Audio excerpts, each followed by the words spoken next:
जय हिंद दोस्तों, आज आपके लिए लेकर आए हैं पर्यावरण प्रदूषण की समस्या पर निबंध, जो कि क्लास 10th और 12th में हर साल पूछे जाने, जो कि 8 नंबर में आता है। और आप कम लिखते हैं, इसके वजह से आपको 8 नंबर नहीं मिलता है। तो आइए आप देखते हैं इसको किस तरह लिखेंगे कि आपको फुल नंबर दिया जाएगा। तो सर्वप्रथम आप हेडिंग डालेंगे रूपरेखा। तो सबसे पहले आप हेडिंग डालेंगे रूपरेखा और उसमें लिखेंगे प्रस्तावना, प्रदूषण के प्रकार और प्रदूषण की समस्या तथा इससे होने वाली हानियाँ, और इसका समाधान लिखेंगे और उपसंहार यानी कि अपना इस पे क्या विचार है वो विचार लिखेंगे। सबसे पहले हेडिंग डालते हैं प्रस्तावना। आज मानव औद्योगिकरण के जंजाल में फंसकर स्वयं भी एक निर्जीव पुर्जा बन के रह गया है कि अब पर्यावरण की शुद्धता पर ध्यान न रखा जा सका। अब एक और नई समस्या उत्पन्न हो गई है और वह है प्रदूषण की समस्या। इस समस्या की ओर आजकल सभी देशों का ध्यान केंद्रित है। इस समय हमारे सक्षम सबसे बड़ी चुनौती पर्यावरण को बचाना है, क्योंकि पानी, हवा, जंगल, मिट्टी आदि सब कुछ प्रदूषित हो चुकी है। इसलिए प्रत्येक व्यक्ति को पर्यावरण का महत्व बताया जाना चाहिए, क्योंकि यदि हमारे अस्तित्व का आधार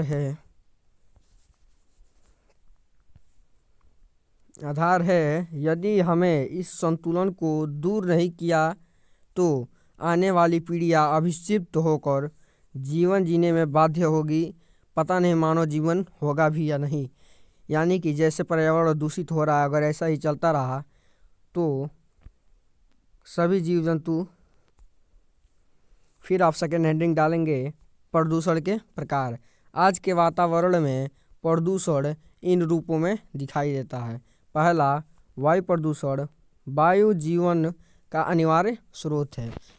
प्रत्येक प्रणाली में स्वस्थ रूप से जाने वाले शुद्धता वायु अर्थात ऑक्सीजन की आवश्यकता होती है, जिसके कारण वायुमंडल में इसकी विशेषता अनुपात में और उपस्थित होती है। यानी कि जो वायु में ऑक्सीजन होता है वो हमारे शरीर के लिए बहुत लाभदायक होता है। उसके बिना हम अपना श्वसन क्रिया नहीं कर सकते।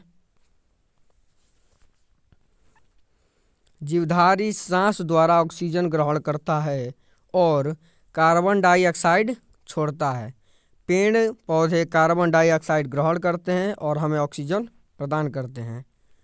इससे वायुमंडल में शुद्धता बनी रहती है। परंतु आजकल जो वायुमंडल में ऑक्सीजन गैस है उसका संतुलन क्या हो गया, बिगड़ गया है, और वायु अनेक हानिकारक गैसों से प्रदूषित हो गई है। नेक्स्ट हेडिंग देखते हैं, जो कि है जल प्रदूषण। जल को जीवन कहा जाता है और यह भी माना जाता है कि जल में ही देवता निवास करते हैं। इसके बिना जीव जंतु और पेड़ पौधे भी अस्तित्व नहीं है। फिर भी बड़े बड़े गंदे नाले और सीवर नदियों से मिला दिए जाते हैं। कारखाने का सारा मैल बहाकर नदियों में आकर मिलता है। इससे जल प्रदूषित होता है और भयानक बीमारियां उत्पन्न हो रही है, जिससे लोगों का जीवन खतरे में पड़ रहा है। आपका नेक्स्ट हेडिंग है ध्वनि प्रदूषण। ध्वनि प्रदूषण भी आज एक नई समस्या है। इसे वैज्ञानिक प्रगति ने पैदा किया है। मोटर, ट्रैक्टर, जेट, विमान, कारखाने, रसायन, मशीनों द्वारा लाउड स्पीकर ध्वनि से संतुलन को बिगाड़ रही है। देखना किसी का बर्थडे हो या शादी हो, डीजे खूब बजा रहे हैं, सब वायु ध्वनि प्रदूषित कर दे रहे हैं, ध्वनि प्रदूषण उत्पन्न करते हैं। अत्यधिक ध्वनि प्रदूषण से मानसिक विकृति तथा क्रोधता आती है। अगर ज़्यादा ध्वनि में विकार उत्पन्न हो जाए तो हमारी मानसिक स्थिति, गुस्सा आएगा, निद्रा से और चिड़चिड़ापन आता है।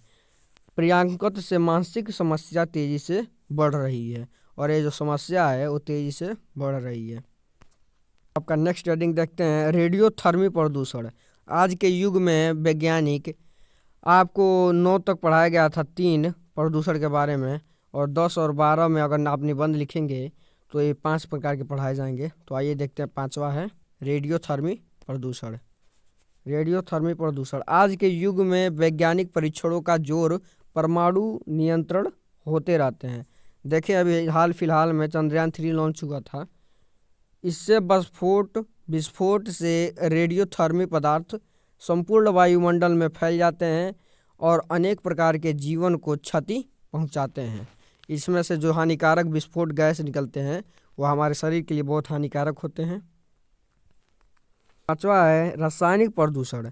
कारखाने से बहते हुए अपशिष्ट द्रव्यों के अलावा रोगनाशक तथा कीटनाशक दवाइयों से और रासायनिक करों से भी स्वास्थ्य को प्रतिकूल पड़ता है। यह पदार्थ पानी के साथ बहकर जीवन को अनेक प्रकार की हानियां पहुंचा सकती हैं। देख रहे हैं खेत में जो खाद पड़ता है वो हमारे लिए हानिकारक हो सकता है। नेक्स्ट हेडिंग लिखेंगे प्रदूषण की समस्या तथा उनकी हानियां। प्रदूषित से क्या क्या हानियां है वो लिखेंगे। बढ़ती हुई जनसंख्या और औद्योगिकरण से विश्व समुच्च प्रदूषण की समस्या पैदा कर रही है। कारखानों से निकलने वाले विषैले धुएं और कचरे जहरीली गैसों के रिसाव में आकर मानव को जीवनग्रस्त हो जा रहा है। इस प्रकार से मनुष्य जानलेवा बीमारियों का शिकार हो रहा है। कोई अंग होता है, कोई बड़ा, किसी का दृष्टि शक्ति नष्ट हो जाता है तो किसी का जीवन भी विधा। यानी कि प्रदूषण के कारण कोई विकलांग हो जाता है तो किसी का शरीर में कुपोषण का कारण हो सकता है। शारीरिक विकृतियाँ, मानसिक कमजोरी और सत्या कैंसर, जवाहर, इन सभी रोगों का मूल कारण विषैला वातावरण ही है। यानी कि जितना ही बीमारी हो। नेक्स्ट हेडिंग है समस्या का समाधान।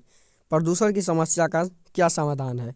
वातावरण को प्रदूषण से बचाने के लिए वृक्षारोपण का सर्वश्रेष्ठ साधन और दूसरी वर्षों में अधिक कटान में रोक लगाई जानी चाहिए।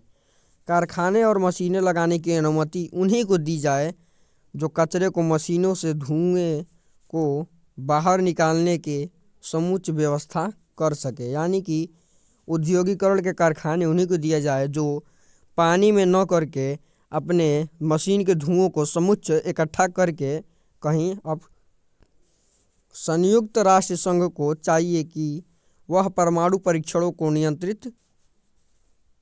नियंत्रित करने की दिशा उचित करे। यानी कि उनका परमाणु परीक्षण है उसके लिए कोई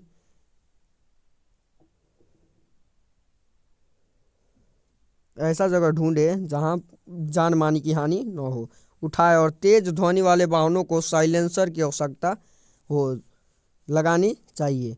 सार्वजनिक रूप से लाउडस्पीकर को आदि प्रयोग नियंत्रित करना चाहिए।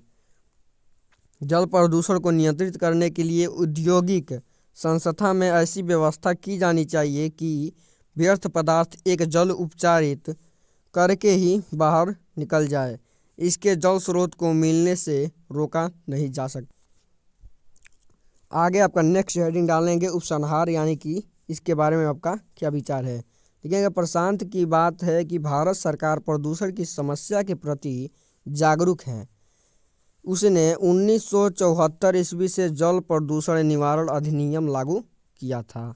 इसके अंतर्गत एक केंद्रीय बोर्ड तथा प्रदेशों के प्रदूषण नियंत्रण बोर्ड गठित किए गए हैं। इसी प्रकार नए उद्योग को लाइसेंस देने और वनों की कटाई रोकने की दिशा में कठोर नियम लगाए गए हैं। इस बात के भी प्रयास किए जा रहे हैं कि नई वन क्षेत्र बनाए जाए और जन समस्या को वृक्षारोपण करके प्रोत्साहित किया जाए। न्यायालय द्वारा प्रदूषण फैलाने वाले उद्योगों को महानगरों से बाहर ले जाने का आदेश दिया जाए। यानी कि जो ये कारखाने हैं इनको गांवों से बाहर किसी सुनसान इलाके में जाके इनको आदेश दिया जाए। जनता भी अपने ढंग से कार्यक्रमों में सक्रियता सहयोग दे और यह संकल्प ले कि जीवन में आने वाले प्रत्येक शुभ अवसर पर कम से कम एक वृक्ष लगाएं। यानी कि बर्थडे हो या शादी हो, कम से कम एक वृक्ष लगाएं, जिससे आने वाली पीढ़ी को इनकी काली छाया से बचाने